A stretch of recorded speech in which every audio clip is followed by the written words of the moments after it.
Aujourd'hui, fils, c'est un grand jour. Ta mère et moi sommes mis d'accord. Ton frère vient de quitter la maison et s'est offert sa voiture neuve avec son premier vrai salaire. C'est donc à toi, jeune permis, que revient la 106. Fais-en bon usage, mon fils. Profites-en. Mais les amortisseurs sont nazes, un support moteur est manquant, il y a du vomi séché dans la conduite de ventilation et une roue est sur le point de se barrer. On t'a dit profites-en.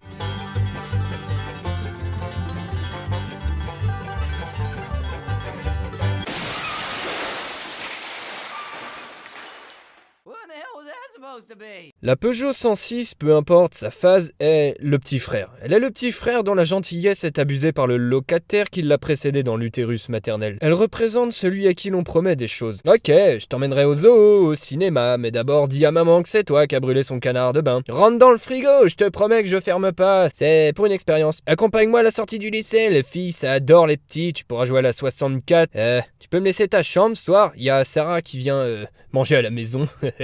Bon allez barre-toi. La 106 prend sur elle et fait toutes ces choses quand même parce qu'elle est faite pour ça. En 2017, la Peugeot 106 est une voiture achetée d'occasion par les parents en vue d'un présent récompensant à la fois le bac et l'obtention du permis de conduire. Combien il en demande? 700 balles? Bon, ça ira très bien pour commencer, on lui prend ça. Faible coût d'entretien et d'assurance, les parents sont heureux de pouvoir offrir un véhicule qu'eux-mêmes ne conduiraient pas à leur progéniture. Achetée pour être malmenée, elle fait partie de ces petits véhicules de la fin du XXe siècle lorsque les constructeurs commençaient à prendre conscience du mot sécurité. Comme Will Ferrell, la 205 occupe la scène depuis longtemps. Sa réputation, basée sur un jeu comique enfantin linéaire en contradiction avec son âge, lui permet de jouer dans des films aussi bien merdiques que convenables, d'être apprécié du public sans trop d'efforts. J'ai l'impression de rouler dans un énorme vagin. Avec la 205, Peugeot sait comment concevoir la petite voiture du peuple, robuste à moins de coûts. Cependant, un peu de fraîcheur n'est pas trop de temps à autre. La 106 séduit par sa petite taille et propose autant de couleurs dans sa gamme que Kevin Hart dans son répertoire de blagues ethniques. Qu'est-ce que t'as pu lui raconter pour qu'il suppose que t'as fait de la prison? Rien, c'est parce que je suis noir. Le règne 106 commence en 91 et déjà à cette période, ils savent que cette voiture va atterrir entre les mains de jeunes conducteurs acnéiques inexpérimentés ou supporter 3 fois plus que le poids autorisé, participer au concours national traditionnel du nombre maximal de personnes pouvant être mis à l'intérieur sans que les roues frottent la caisse, être tagué ou personnalisé, recevoir des tâches allant de la bière aux éclaboussures d'un trop-plein d'hormones partagées. Vous avez tourné ma belle Prius en un vrai cauchemar. On ira encore forniquer dans ta bagnole, ça je te le promets. À des brûlures dues au shit, à des sessions frein à main sur du gravier, au chemin de terre, au festival, aux conduites brutales des amis, etc.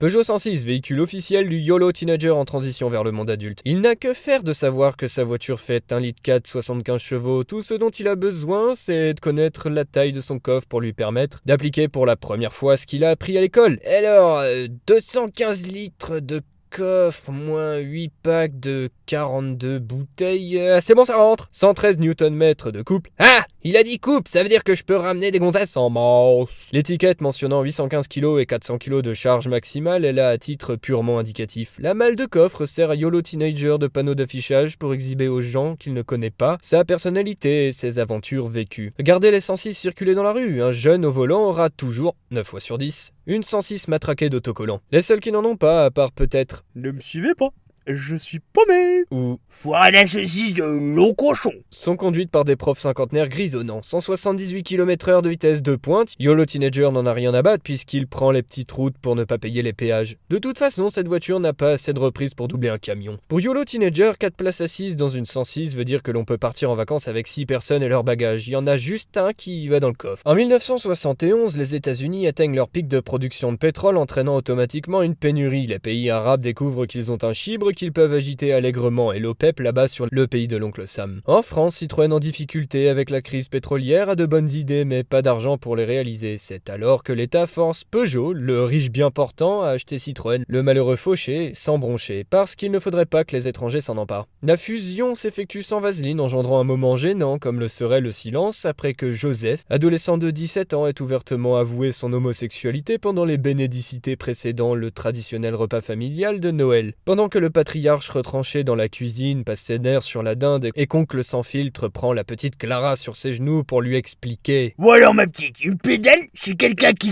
La mère habituellement dévouée regarde son fils de manière compréhensive mais ne se cache pas d'imaginer les nombreuses interrogations du voisinage, les regards des mondains à la sortie de l'église, le jugement de ses collègues du club des joyeuses mères pâtissières. Pendant 30 ans, Peugeot et Citroën ont proposé de nombreuses solutions bancales pour essayer de cohabiter. D'abord, ils ont voulu tout standardiser, en créant une politique d'organes communs allant jusque dans le design des carrosseries. Seulement le monde est plein de gens qui ne sont pas plus sages. Tout bourgeois veut bâtir comme les grands seigneurs, tout petit prince a des ambassadeurs, tout marquis veut avoir des pages. Peugeot se ruine à vouloir imiter General Motors et sa politique des plateformes à tel point qu'elle appelle le PDG de la BNP à l'aide. Eh, mon café, il vient. Bon, on a besoin de pognon. Délocalisez-moi ce qui me coûte le plus cher, virez-moi ces connards à clé à molette, et mettez-moi des gens en costume. Bordel, c'est plus propre. Le but du jeu à cette époque est de garder la banque commune mais de créer des voitures bien distinctes pour affirmer la personnalité des marques, Peugeot la sportive et Citroën l'innovante. Tout est misé sur la publicité et on remarque que Peugeot est favorisé quand on voit qu'ils se payent des hélicos et des avions pour leurs spots alors que tout ce que peut s'offrir Citroën c'est Julien Clerc.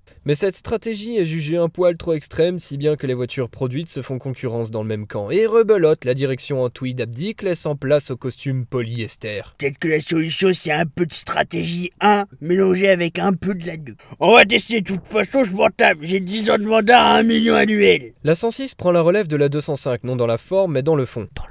La 205 est une bénédiction pour le Peugeot au bord du gouffre et une valeur sûre pour la fin du millénaire. Même si elle n'est que légèrement plus grosse, elle ouvre la gamme en se plaçant comme citadine. Mais l'ex-stagiaire 106, désormais embauché, oblige l'employé 205 à gravir un échelon. Plus petite, plus ronde et plus sécurisante, elle prend la place de la 205 pour que celle-ci puisse donner à la future 206 et autres de la lignée une vraie place de polyvalente. La 106 introduit le segment des voitures .RAR à destination des prolétaires. Le marché répond uniquement à ce que veulent les clients et ce que veulent les clients 99. C'est investir dans un ordinateur sous Windows 98 avec un forfait 20 heures pour se créer le besoin d'envoyer des emails, surfer avec leur connexion 56K pour télécharger des photos de Jenna Jameson en attendant la Star Academy. Les enfants pouvant chatter sur MSN entre deux parties de Quake 3. En aucun cas il fallait parler de consommation d'essence et de frais d'entretien de bagnole ou autres conneries de ce genre. PSA apprend de ses erreurs et tourne les résonances du choc pétrolier à son avantage en investissant dans la recherche et le développement qui comprend design, mécanique, ergonomie pour la 205 et la 106. Le but étant de créer la petite voiture qui n'en est pas une. Pratique pour la vie de tous les jours, quoique le clampin lambda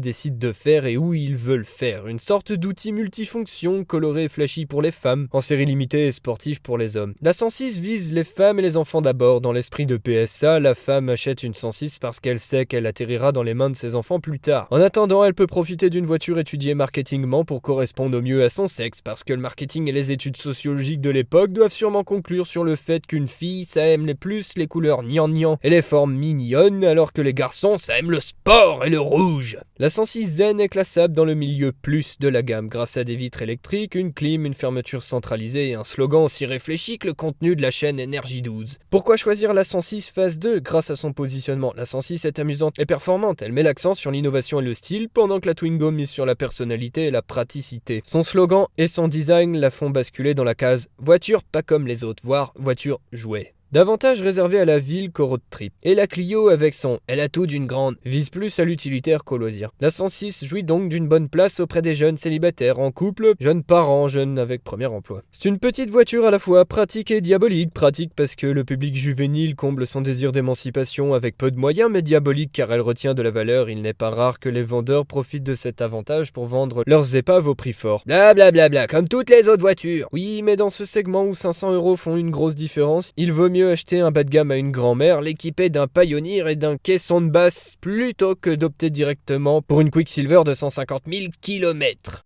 La mousse blanche sur le moteur? Non mais LOL, c'est rien de... Ça fait 20 000 km que je roule avec, ça a pas bougé. Même si dans l'esprit de Peugeot, qu'importe si le premier support moteur est naze, le deuxième est encore là de toute façon. Putain, mon joint de culasse. C'est un moteur robuste, bien conçu de toute manière. Lorsque l'on en est à choisir s'il y aura un moteur d'essuie-glace ou une boîte à gants, c'est qu'on a terminé son taf bien en avance.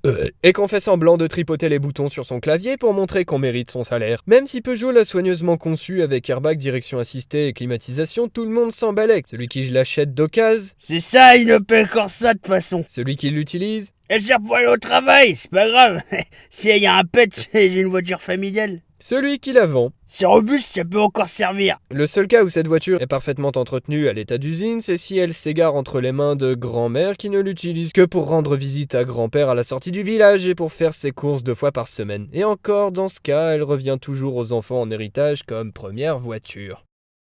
Peut-être que la solution c'est un peu de stratégie 1 mélangé avec un peu de la 2. On va tester, de toute façon je m'en tape. J'ai 10 ans de mandat à 1 million annuel. 10 000... Non, je me rappelle plus. Une Gertrude. J'ai 1 million ou 10 millions.